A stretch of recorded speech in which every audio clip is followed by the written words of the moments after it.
What's up, guys? It's Drew from AutoWorks here. Today we're going to be walking you around our BMW 2002 project. We're going to give you the backstory on it, how it came to life, and what its current state is, and then our future plans for it. I've got Igor here with me, and he is going to walk you guys through everything.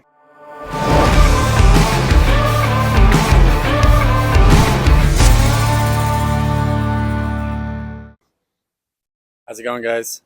So this is our 2002 project. Started out as a 1971 BMW 2002 that was sitting in a field on my way to work. I would drive by it. One day, got the courage, went up to the man, asked if he would sell it to me. Luckily, he did. I purchased it, put it in my yard, sat there for about 10 years. I had plans to LS swap it, 2J swap it, kind of make it one of those kind of builds. Sorry. Anyways, one day we decided to see if we could take a whole WRX drivetrain and put it into the 2002.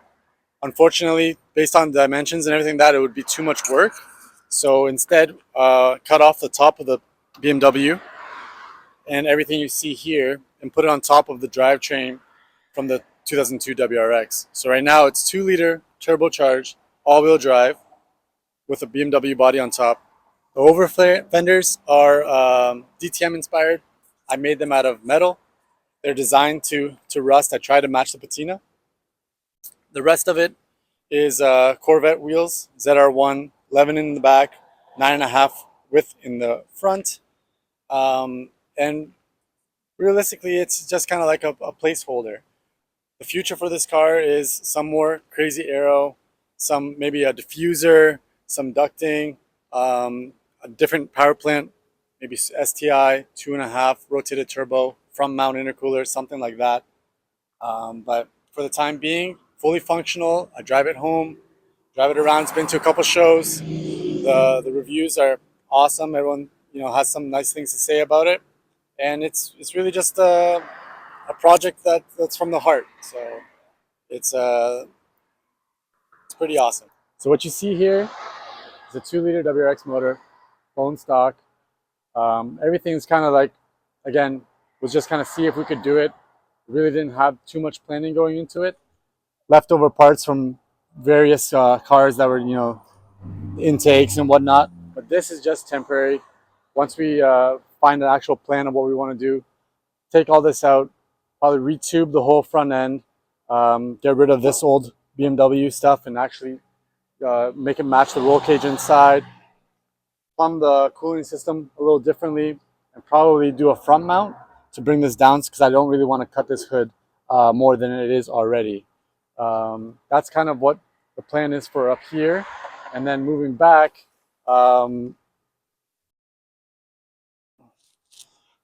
we have a rear mounted radiator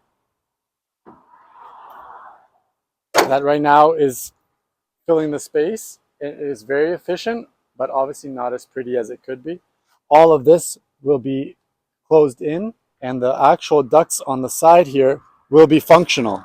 They do move a lot of air back there, but I want to actually duct it to the rad and then have it exit through the back of the car via some mesh or some sort of ducting back in this area. That's the next plan. But for the time being, she doesn't overheat. I drive it home.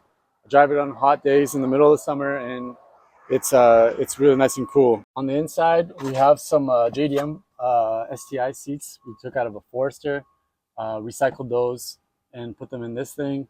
Still has heated seats. A buddy of mine, Brendan, made me this funny shifter, just to kind of give it a little bit more style to match the Nardi steering wheel. Dashboard out of the WRX, it works. We removed the HVAC and all that stuff out of it, no need for that. My DEF-I gauges need to be wired in, but those are fully functional. Everything is pretty much what you see. Matic Fab made us a beautiful roll cage for a little bit of stability and safety while driving it, since this thing is pretty much a tin can on wheels. And the interior is, again, just functional. Just get it done, get it rolling, and go from there. So now we're kind of working backwards to make it perfect, I guess.